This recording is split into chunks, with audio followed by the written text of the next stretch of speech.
My name is Cindy Swanson. I'm the Teaching and Learning Specialist at Iowa State Education Association, ISEA. In this video clip is for the instructor training for ISEA. So if you're watching this, you are considered an ISEA Academy instructor. And I'm going to go over many of our processes and procedures for our Academy. And these are always subject to change. This tape is made in July of 2016. So I'm going to provide our detailed review of some of the processes as of this month. If you're watching this tape, we are assuming that you're under a current contract with ISEA Academy and that you have reviewed our process manual as it is written as of today, and that we ask you as an instructor to look through our ISEA website to review some of our current content in terms of our course catalog and the things that are written in terms of things that our students are familiar with for our costs of our courses, the cancellation policy, and just the overall view of what the students are encountering when they come to our website as educators. It's good to familiarize yourself with what some of the policies are that they are seeing when they come to the website. So first of all, I want to thank you for being an instructor for ISEA Academy, whether you're instructing for us in face-to-face or online, or maybe a blended class that we've created. Some of you have been with the ISEA Academy since 2004 when it was created with Dave Wilkinson, who had my position in the beginning. Some of you created many of the courses that are still in the Academy today, and some of you are new to the ISEA Academy as perhaps online instructors. Many of our courses are taken with our members, some of our 36,000 members across the state, and many of our courses are taken by non-members that come into our Academy just through hearsay or word of mouth, and some of them are actually directed to our course catalog through the Board of Education examiners, that they know that we hold quality courses for license renewal credit and through Drake University for graduate credit. We've actually had some students, educators taking our courses from outside of our state too, so the word has spread about the quality of our courses. Today I want to start telling you a little bit about some of the history of our Academy and a little bit about the data that we've collected. As I mentioned, our ISEA Academy started in 2004 with Dave Wilkinson and a cadre of our members, an advisory group that wrote to get accreditation for the Iowa Board of Education examiners to accredit our Academy so that we could offer courses for license renewal credit. And I think we started out with about 5 courses in that catalog. And they were member grown, and it took a long time to create a syllabi and a depth of very conscientious courses that had a very good content, and some of those were created through NEA, National Education Association, with a lot of resources that they offered. Today we are offering we offer almost 200 classes when I do the state report for the Iowa Board of Education examiners that we offer, that I am obligated to submit each year. And we have had approximately 14,000 educators take our courses since 2014. This year we're running about 700 educators taking it for Drake graduate credit, and in 2016 we're up to almost 3,000 taking it for license renewal, and we're not done with this month for the end of the year yet. So we've grown exponentially through the year, and we have about 200 courses, as I said, for 2016. Some of those are repeated, of course, throughout the year. We have a couple partners, companies in doing these courses. One of our strong partners that started for our online courses is Iowa Safe Schools. We house that agency in our building, that association, and Nate Munson, who's the executive director, was very pivotal in helping us create some of the online courses that we offer, particularly in the area of safe schools for LGBTQ students. Another company that we have partnership with is Professional Learning Board, and that was a company that was brought to us through National Education Association, NEA. Had that company, and they are an online company that we have about 6 or 7 courses through that are self-study courses. Another company that were Iowa members that created an online company is Educate Teachers. Those were some folks from Area Education Agency, Mississippi Bend down in the Quad City area. And they have very good quality courses for online, and they have offered to offer some of those through face-to-face. So we have a lot of partners to help create some of our online classes. We've also had some subject matter experts help with our online courses. So we've grown our academy quite a bit, and with some information and some needs from our members and actually from our attorneys and some other UNISERV directors that have come to us for topic needs. So we've sought out some subject matter experts in some of those fields. So that's a little bit of the history that went into how we built our academy through the years. I've been with ISEA for 5 years, and some of the things that I've done is since I came onto the academy, I was asked to help build that online platform.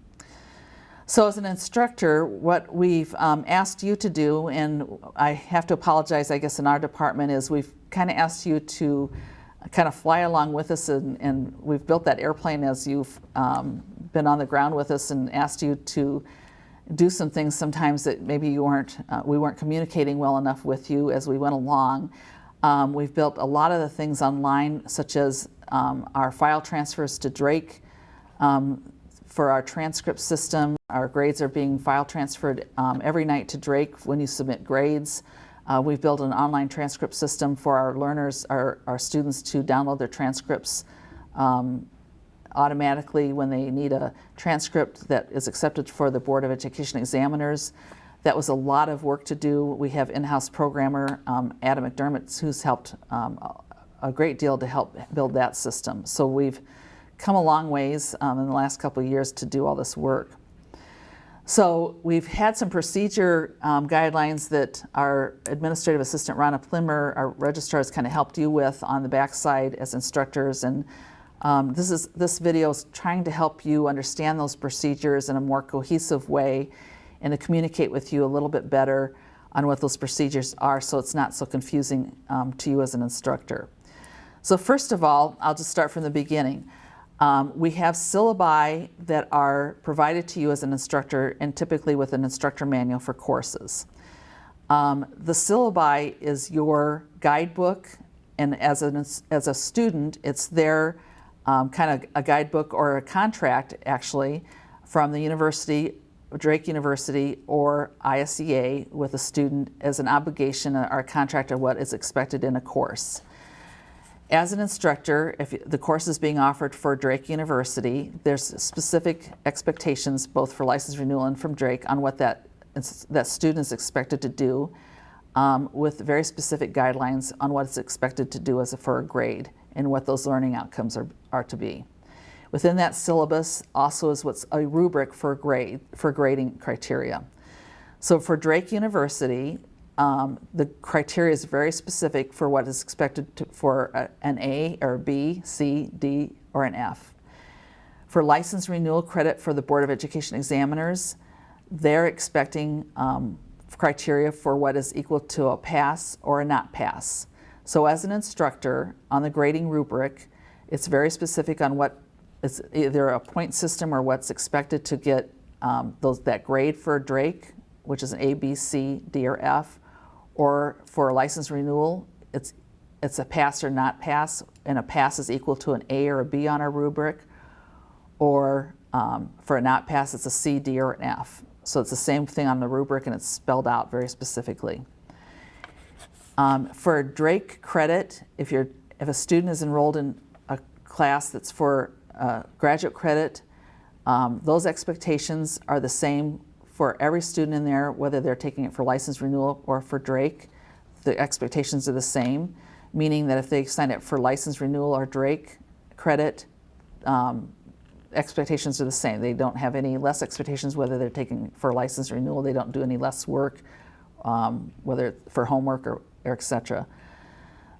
So when it comes to the end of the course and you're giving grades, you need to justify if you're submitting the credit or the grade for Drake, that student earned that grade, and you submitted homework feedback, or you submitted feedback within the course, whether it was online or face-to-face, you're justifying that student earned that grade.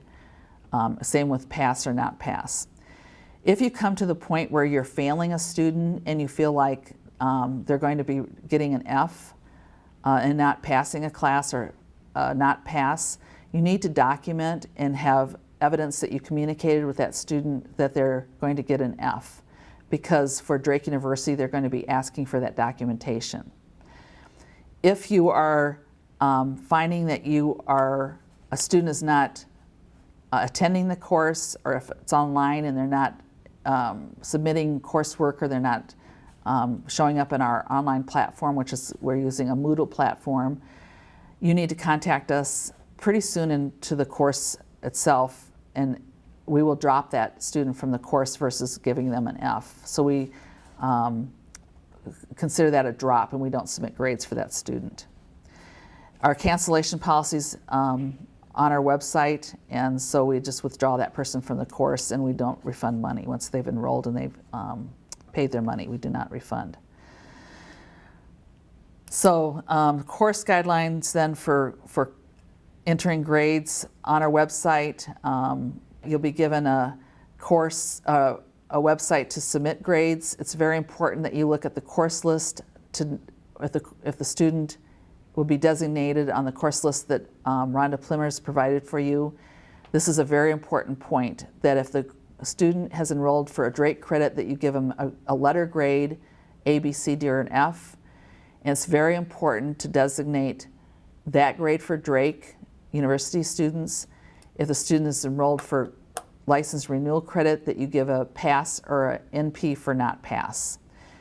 If you mistakenly give a student a grade as an A, B, C, D, or an F, that very evening, once you've indicated on our system that you've submitted all grades for the course, and the course is complete for all students, those grades automatically are file transferred to Drake that night, and it goes into their transcript system. We cannot pull that back. So those students will automatically be sent a transcript from Drake University, whether they paid for that Drake credit or not, that is received. And the same with license renewal, that goes into our system at ISEA, and they'll be able to download a transcript from our system automatically that can be used for the Board of Education examiners, same with the Drake credit. So it's important that we get this right, because those syllabi go out from Drake University, and they do not take it lightly, and we can't go back and pull that back. So, and once those grades are submitted, it's really hard that if we try to go back and say a year later, or once that semester's over, and try to put a student in that was mistakenly put in as a license renewal credit and try to enter them into another class, and that we didn't put them in correctly for Drake credit, we can't go back and put them in for Drake credit once that semester's over. So that's enough about the grades. You're considered someone as an adjunct instructor for Drake. If you fail a student, we document that. Drake will back you up for that decision if it's documented well. That's between you as an instructor for Drake and Drake University as a contract with that student. If you give a student a not pass for a license renewal, we back you up as an ISEA instructor. And if a student disagrees with that, we back you up as an instructor for that. So that's between ISEA and that instructor and that student. Our policy about holding face-to-face courses, we try to hold those in local UNISERV offices if there's room to hold face-to-face courses out in our local areas. We try to coordinate the best we can with the locals and our UNISERV offices to do the marketing and advertising out in those locals. Many of our UNISERV units have agreed to supplement some of their local and unit monies for instance, for food or marketing or so forth to help promote our courses. Sometimes if that location is not suitable for a class, they have helped us secure a location. Sometimes if we've had to rent space, make sure you talk to us about that, because we want to clear that. If there's a payment involved, that has to come through our office. Don't enter into any agreement about location payment until you've talked to us. Sometimes that involves an insurance guarantee from our business office and legal offices. In terms of food, face-to-face classes, it's been a historical tradition, I guess, through our offices to provide food for our face-to-face classes. That has been getting more costly. We've tried to limit our budget to a $10 a person food limit for courses. That gets very costly if we come into the evening classes and it's not like, say, 2 Saturdays. Many times our face-to-face classes we can only offer for license renewal, because with the new criteria for Drake University, when it's a face-to-face class, we have to do 30 hours of homework for one credit now, so it's kind of impossible to offer our face-to-face classes for 1 credit to continue that course into a 30-hour course with 15 hours of seat time. So most of our face-to-face classes now are only offered for license renewal. If you're doing evening classes and it takes several evenings and we're talking about food budgets, please try to be considerate about some of those budgets and talk to us about ahead of time if you're getting into pretty hefty food budgets and ordering food. Snacks are fine for those 3-hour evening classes, but we're trying to limit our food budgets, and we're paying for instructor fees and mileage and so forth. So we're trying to stay as a revenue neutral department. So be considerate about that, and also tap into your unit budgets if they have some reserves for that, especially for food and drink and so forth. So try to look into those. Material fees for classes, we've often run that through our headquarters offices, because we can get our resource and materials through our supply budgets and through our headquarters supply materials a lot cheaper through our group ordering, cheaper than you can go like to Staples and things to get it. So contact our office if you need supplies that will be sent out to you, if we can figure out if shipping's cheaper than ordering it yourself.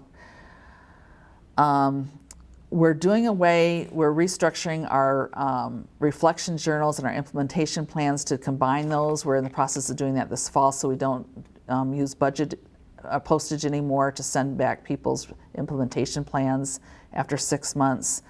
So if you're used to that process, we're going to be restructuring that, and there'll be more to come on that later. When registration is complete, we have a new process in our registration system that we've just implemented, that you'll probably have a link that you can check as an instructor to do 24/7. You can check anytime to see what your class looks like for registration, who's enrolling. Rhonda will be giving you a link for that. Invoice billing, there is a form for you to file an invoice and for your billing after the class is complete.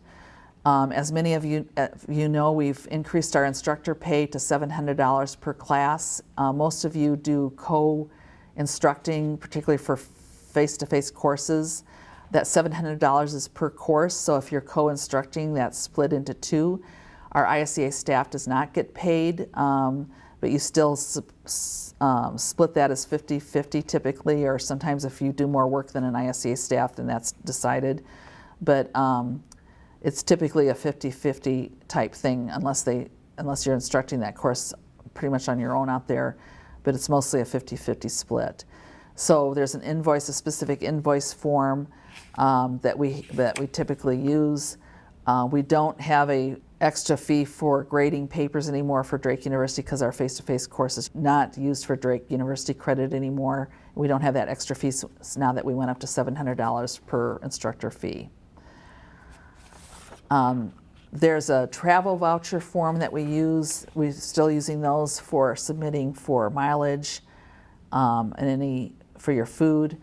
Any food receipts need to be itemized from that restaurant. It's not just a final expense from the restaurant. You need to have all those itemized. Those restaurant receipts have to have what food was received, itemized receipts. So that has to be all itemized, as well as the material fees. If you have any questions at all as you're proceeding on with either scheduling a class, as you're going through the class, as students have questions of you, some of you were around in the days that we had specific Drake forms that they used to fill out. That there's no specific forms anymore for Drake University. As you're ending the class, if you have questions about inserting grades in our new system that's automated, if you have questions about filling out your invoice or your travel voucher, Rhonda or Colleen Hines, our new teaching and learning specialist, will always be able to answer your questions. But this video is suffice for answering questions about the procedures and the specific requirements about filling out forms and inserting grades. It's pretty simplistic. You'll be getting your registration forms from Rhonda about who's in your class. You can check those online at any time about how your registration is going. We typically try to run the course if we see that the registration for the course is going to equal your instructor pay. We try to run the courses. There's not a specific number, but we try to, if it's going to equal and be revenue neutral to what your instructor fee is going to be, we try to run the course for our members' sake. We try to keep our food budget very limited. We want you to follow the syllabi and the instructor manual, and we try to make it an enjoyable class for the members, and we want it facilitated well with adult learning theory. And that's about it. We'll be updating this tape as needed, and we hope you enjoy being an ISEA instructor. We really appreciate the work you've done in the past and continue to do so. We're trying to create new classes as needed. And if you have any questions about being an instructor, we want to make sure your contract is signed, that you have an updated contract, that your VITA or your resume is updated every 5 years at least for our files, and that your application is up to date and approved through our BBTLE, our Building a Better Teaching and Learning Environment Advisory Board, that also serves as our Iowa Board of Education Examiners Advisory Board, that helps us to be an accredited ISEA Academy. So thank you again for being an ISEA instructor.